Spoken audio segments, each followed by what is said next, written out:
Welcome, race fans, back to SVR. This is the S2 sprint stream, and this is how our championship looks for the sprint, which will, of course, reverse the championship order for the start of our sprint race. YenkTheTank is the top of the tree right now on 33 points, 5 ahead of Jailhouse Chris. A win apiece, but Yenk with a better round. Other than his win, of course. You've got Hobbit in P3 and Scavvy with Thump in on 18 points in 5th. Jogon Sim, Senor Dude, and Nigel Mansnail are all joint 6th position. Nintendo is 9th. We have Sir Grinch in 10th.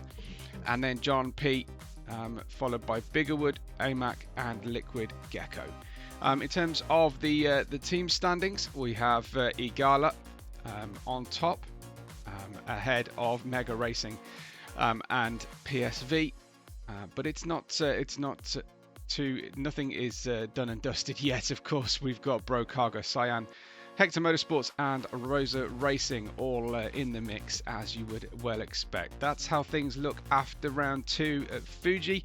We take a short hop on the Bullet Train, which you'll probably see making a cameo today, to the central Tokyo for the Tokyo Expressway, south counterclockwise configuration street circuit here, and we are looking forward to a very brief, very frenetic 7-lap sprint. No change to the boost allowance on the cars for the feature race, so they can absolutely use that up very, very quickly. liquidgecko and Biggerwood will share the front row, followed by AMAC and John P, with our championship leaders right at the very back, of course, including our most recent winner, YenkTheTank. It's ready to go racing then for the sprint race here at round 3 of the championship.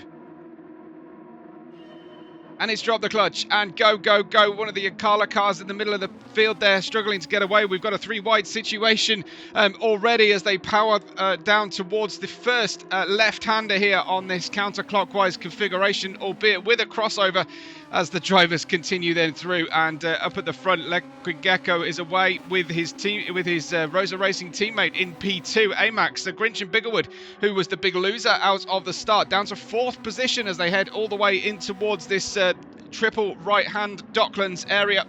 And you've got Thump making up ground already, just nibbling away at the rear wheel. Careful to cause a puncture there, but managing to get himself an overlap, and then gets a little bit of a squeeze in towards the barrier. Avoids damage though, Thump. Everyone will naturally, for a 7-lap race, start on the hard tyres. They are fairly low fuel as well, so these cars going absolutely fantastically. We've got an issue already. That's Biggerwood, who's managed to make up the 2 places he dropped, back to 2nd place then through the dockyard. And liquidgecko leading them away, while AMAC and Sir Grinch on this long straightaway flat out section before heading in towards the pit lane entry hairpin. Underneath the overpass we go. Looks like Thump really going for a move there down the inside, and I think completing the move. He does complete the move, and you've got AMAC gaining a position once again. Biggerwood down to 4th once again for the 2nd time in this opening lap. Through the S's we go that finish out our racing lap here, and there's a little side swipe there between AMAC and I think that was Thump again. Thump very much with his elbows out. If a thumper uses his elbows, I think it's much more of a boxing situation. And we've got a mega car round. Let's go and find out. I think it's Senor Dude. It is Senor Dude, sadly. This is Senor Dude right in the midfield pack here in the mix. Several drivers looking quite desperate to make the most of this up at the grid's start, but I'd have to side, I think, unfortunately, away from Senor Dude with that one, because it looks like it was contact precipitated by him. Obviously not intentional, but Team Mega down in 12th and 13th position, as Nigel Mansnail has had an absolute nightmare start there in the 81. liquidgecko leads AMAC, but AMAC has Thump right with him still at the front of the grid. So lots of drivers already probably resigned to a no score out of the sprint race. Here goes Thump down the inside once again onto one of the 2 really big stops here at the Tokyo Expressway. We get these beautiful camera angles and graphics under the yellow lights, almost a kind of sunset effect, although we're racing right in the dead of night. This is the red corner, the right-hander after the Docklands Before then, it's a series of picking up highway interchange sections before going uphill, downhill, back onto different levels of the Tokyo Expressway road surfaces. And AMAC is using, I would imagine, a bit of boost. He was getting a great run, AMAC, and he's going to try and do back to Thump what Thump did to him earlier on, round the outside, possibly trying to switch back through the hairpin. Yes, indeed he is. Thump holding the outside line. Have a look at those semi-permanent concrete barriers, though. If you do hang the outside line and you're side by side, it's very easy to drive straight into those. The top four, liquidgecko, Thump, and the amazing YenkTheTank up from the back of the grid. How has he threaded the needle there? I do not know. Perhaps it's worth a quick replay of his opening lap, but YenkTheTank in P4, John P then in 5th, Biggerwood in 6th. Losing out places, starting on the front row, Biggerwood, and then you've got Scavvy in the 7th place. Jogon Sim and Sir Grinch 8th and 9th positions. Here comes Scavvy around the outside of Biggerwood, two veterans of SVR. Biggerwood, I think, getting to grips with this SF23, racing the Adrian Newey designed Red Bull Junior last year. It's a significant uptick in speed and complexity, especially with the setup allowances that have been made to the grid. So it looks like Jogon Sim then down the inside, possibly. Well, he's got both the Cyan Racing Team cars ahead of him now. Biggerwood. Biggerwood in one of those. You've got Jogon Sim who's gone by Biggerwood and Sir Grinch, and then Nintendo and Monsieur Keith are fighting side by side once again. It looks like the Igala cars have kind of swapped positions here, although Nintendo perhaps not making a great deal of progress, sadly, as he goes through this first portion of the race. Jailhouse Chris in 12th, Nigel Manson now in 13th. Senor Dude obviously had to pit to repair damage, and now it's just a test session for Senor Dude, unfortunately. With stuck right at the very back of the grid. liquidgecko leads ahead of Thump on lap 3 of the 7 in this sprint race, with AMAC chasing him down, and there is YenkTheTank, as I say, our most recent winner. But you can see possibly how Yenk has got on so well, because he's drained the overtake tank to below 1/4 full, as other drivers have got very, very much more to fight with, over half of their boost. So Yenk must have stuck a piece of duct tape over that boost button for the first lap, because he is absolutely drained and has very little left. You've got John P looking very strong in the Hector Motorsports purple, white and black livery here, and behind him Scavvy, who's also used all of his boost and is down in the final portion. I'm just having a look. We've got Thump challenging here. AMAC into the Docklands right-handers, and Thump getting through then.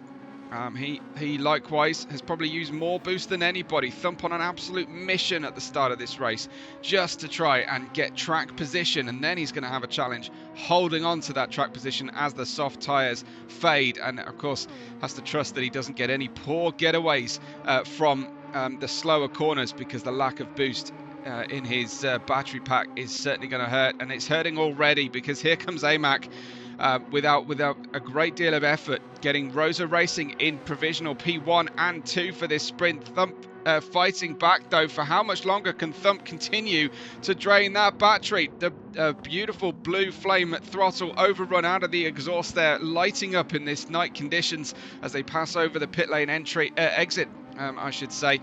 And what a fantastic battle we've got here between AMAC and Thump. Race long so far, fantastic to see. Nothing going on behind them.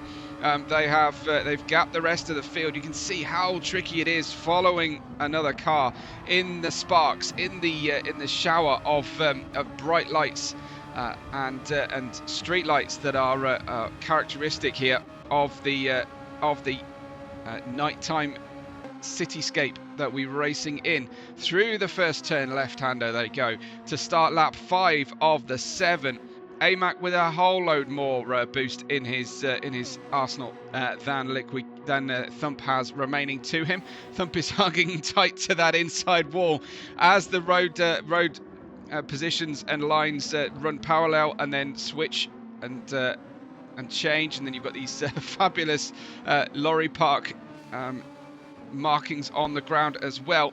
AMAC unable to make the move at that point Thump positioning the car very well. Scabby up to P4, looking absolutely fantastic out there. So is John P, of course, in the Hector Motorsport. His teammate Joe just behind in P6, but a bit of a gap between those two as we look back to find Musho Keith. There he is in P7. Sir Grinch, Biggerwood, unfortunately for our Cyan racing team, not the best of sprint races. Nintendo Intense, Jailhouse Chris still ahead of now Senor Dude. And we lost YenkTheTank again, unfortunately. So YenkTheTank down into 13th place, has brand new soft tyres on. And I'll have to have another look at Yenk's situation there, because he clearly lost some damage and had to pit. Nigel Mansell in a similar position.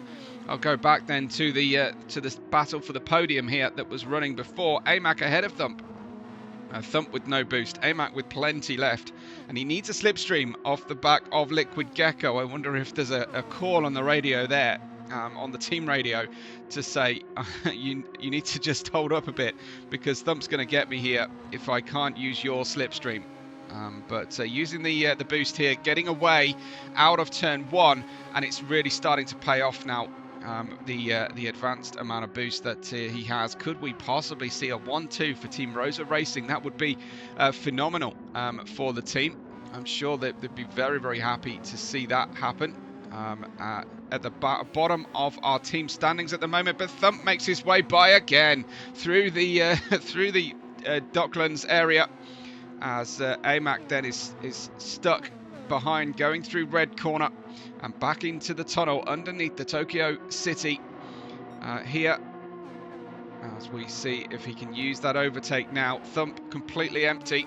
AMAC doesn't necessarily know that. He'll know he was low in his boost, but he won't know necessarily that he's that low or empty until he gets by again, and he'll see the red light or lack thereof on the back of the car. Down the outside we go, almost into the pit lane for AMAC. Then he'll need to try and hook that car straight back up again, and overlapping, locking wheels slightly there, interlocking wheels.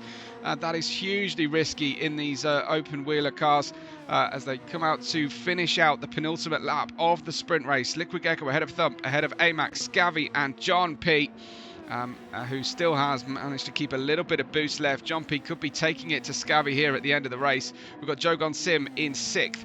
And Mush O'Keefe ahead of Biggerwood at this stage. But let's see what AMAC can do. Needs to really time his run here into turn 1 on the final lap of the race. We know he's got the boost, but has he got the ability to outbrake Thump, who has looked incredibly good into these slower corners, these best overtaking places? We're about to find out on one of those places, because we're approaching the docks. Into the right-hander now we go, as Thump holds that inside line once again incredibly well. And that has maybe spent all of AMAC's available boost as he gets very, very close to the wall. Out we go again through red corner. Then it is the long drag, and maybe AMAC has been biding his time and waiting for this moment. He almost touches the wall on the way out of the corner. Now it's spend the boost as much as possible, and this is the best and most golden opportunity. Can he get an entire car length ahead before the braking zone and steal the inside line from Thump, who will hold on to that incredibly tightly, I imagine. Here we go, using the slipstream, using the boost. It's almost gone, all of the boost remaining, and Thump is still on the inside line into the hairpin. What can AMAC do? We've seen a move work all the way around the outside, but Thump is wise to that, doesn't park it on the apex, and hits the loud pedal. And it's just a couple of corners left to go. We're heading into that S section now. liquidgecko's lost a little bit of time. In fact, he's damaged the car. liquidgecko, could Thump end up beating both Rosa Racing cars to the finish? Through the final corner we go, and I think liquidgecko is going to get it at the end. We've got 1, 2, 3, Gecko ahead of Thump and AMAC for the sprint race, and Scavvy home in 4th, almost with them. The 2 Hector Motorsports cars of John P and Jogon Sim home in 5th and 6th position for great points for the team. Mushrock keep in 7th. Biggerwood will I think finish just behind his teammate Sir Grinch in 8th position. Can Biggerwood hold on here to the end? It looks like he's going to just on the line, just finish ahead of Jailhouse Chris, who had a great recovery there. And Nintendo in 11th. Senor Dude damaging the car on the first lap there, as we saw very, very well. And then YenkTheTank home in 13th position. I do want to try and track, before we get into anything, exactly what happened to Yenk. Well, there we have it. And then I want to see the start of the race from Yenk's point of view as well, before we say goodbye. Here's Yenk round the outside. Oh dear. Oh dear, oh dear. Okay, I think we might need to just have a replay of that from John P's perspective. He got ahead on the way in. John make the apex? I think he does make the first apex. Oh, John lost the car. Unfortunately, just one of those racing accidents and incidents, I'm sorry to say. So I'm afraid Yenk, the innocent party in that. I think both pretty innocent. Let's be fair. As we go back to the start of the race from YenkTheTank's point of view, and see him use all of this boost right from the very back, leading the championship. So starting at the very back of the grid, and look at this one, big issue for the Brokaga car in front. And that would have caused a little bit of damage. So there's a freebie one. You've got the number 27 on the inside line here for Yenk, choosing very wisely. And then it's the inside line heading into the docks. Are we going to gain from others' misfortune again here? I think we are. Really got this hooked up. A little nibble at the rear there from Michel Keefe's PSV Racing gold and black car. Look at this. The seas are parting for YenkTheTank as we get away into red corner. He's claimed the inside line. That's really smart driving from Yenk, I've got to say. And up to 8th. I think he improves that up to 6th by the end of possibly lap 1. Let's watch with him this first lap. Outside, inside, what's it going to be? Well, we've committed to what will be the outside for the big braking zone into the hairpin. Will the Hector Motorsports car be hampered by the Mega Racing car on the inside here, as everyone's starting to defend now hard, as YenkTheTank then gives that one up? Oh, it's another situation where Yenk puts himself in a great position to gain from the misfortune of others. Yenk up to 7th then by the near end point of lap 1. So that was quite a fun little sprint race. Hope you've enjoyed it, as we'll just confirm your podium. Rosa Racing on the top step and 3rd, with liquidgecko, Thump in between them, and AMAC in 3rd. Lascavi, John P, followed by Joe Gonsim, and I think that's Michel Keefe, so Grinch, Biggerwood, and Jailhouse Chris, your top group there in this series. So we'll have the feature race for you very soon. But for now, from us at SVR, from me, Webbo, thanks so much for watching. We will catch you on the next race day.